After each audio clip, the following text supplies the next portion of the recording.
There he is. This is the man. Eddie. It's the UK Al Heyman. Is that a compliment? Of course it is. Yeah. We're just talking about the Joshua Dubois rematch, and Spencer said, if I was AJ, I'd take it right away. Yeah, I think I've been asking it all night. Like, you have to. It's all down to the individual, and you have to say, what do you want in your career? You've done everything. What do you care about? And he says, being world heavyweight champion.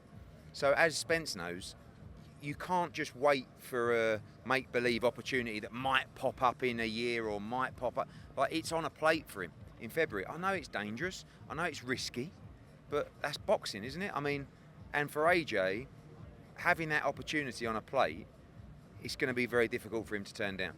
And he'll have a different game plan, please believe me. And what I would like to see is, obviously, I want to see you two in opposite corners. Obviously, Tyson Fury, Joshua. Not you two in the ring. He grabs hold of me sometimes. He's all right, strong, like, he's like, when someone just fucking, like, you can tell, he's like, and I'm like, oh, Spence. I would actually mean an AJ and Fury in the ring. We're used to in opposite corners. Not used to fighting, but...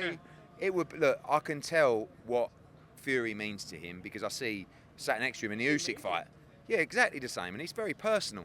Do you know what I mean? And when it's personal, it does make you behave a little bit aggressively, emotional. Do you know what I mean? So if we ever got the opportunity to duke out, it'd be a laugh, but we'd be at it, and we'd want to win desperately. We all want to win, and I know that it's a kind of a thing where it's like, matchroom fighter loses. We're putting our fighters in the top fights, the toughest fights in boxing, paying them the most amount of money, giving an opportunity to create legacy. You're not going to win every time. Look at what Tyson done. He risked it all for the undisputed. Come up short. That's okay, but unfortunately in life you get the ha-ha merchants. Tyson Fury. I didn't think you come up that short, by the way, but anyway. You lost. It doesn't matter how you lose. I mean, you never want to lose in certain ways, but also when you're risking it at the top level of sport, that's called sport. You're not going to win every time, And you're saying that Eddie, not going to win every time, but I think boxing fans around the world, not just in the UK, we want to see Tyson Fury, Joshua before they retire. Now, is that going to happen? Are we definitely 1,000,000%? 1,000,000%.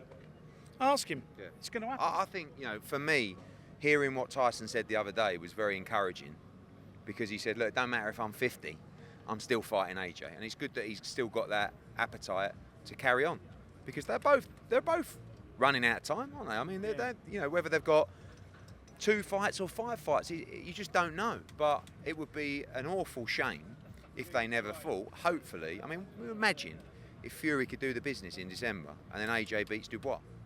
I mean, I know I'm a bit of a, straw clutcher sometimes, but this is the optimist in me, and I believe it's possible that they can both win those fights. So he will win. Tyson will win. And Joshua will be. Tyson will win, and Joshua's got a chance in redeeming himself.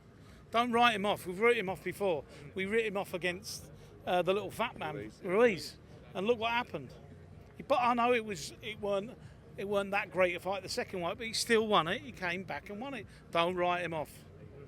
Well, I'm glad you have agreed that Joshua and Fury is going to happen 1,000,000%, no matter win, lose or draw. I think that's music to every boxing fan's ears. Eddie, Spence, thank you so much. Spence, before you go, Kevin Lorena, I'll be chatting with you on him. Yeah, Kevin Lorena, we're hoping to get him out in the next. We're hoping to get him out in the next 3 or 4 months. He's coming to spar Tyson in the camp. I might need a bit of help with Eddie on this one. Eddie, and you come back. What's it? What Eddie for? What is Eddie Southpaw? Is he? Well, he's got a lot of fighters, so we will get Kevin Lorena a big fight. Simple. End of story. Good fight. Very entertaining. Very entertaining. I mean, by the way, I had Daniel Dubois over 3 times. Yes. Who's done that? And actually nearly had Justice Huni out in the last round as well. I thought he did. Very exciting fight. And actually at Bridgerweight, one of his problems at heavyweight is he's a very small heavyweight. Yeah. So Bridger might be interesting. See who we got. And I think there's a lot of fights out there in both spheres. If he can go and win that or defend the Bridger, move up to heavyweight, there's loads of fights for him. Listen, guys, I won't keep you much longer. I know there's plenty of media for you, but thank you so much, Spencer. Eddie, as always, thank you very much. See you on the next one. Cheers, guys.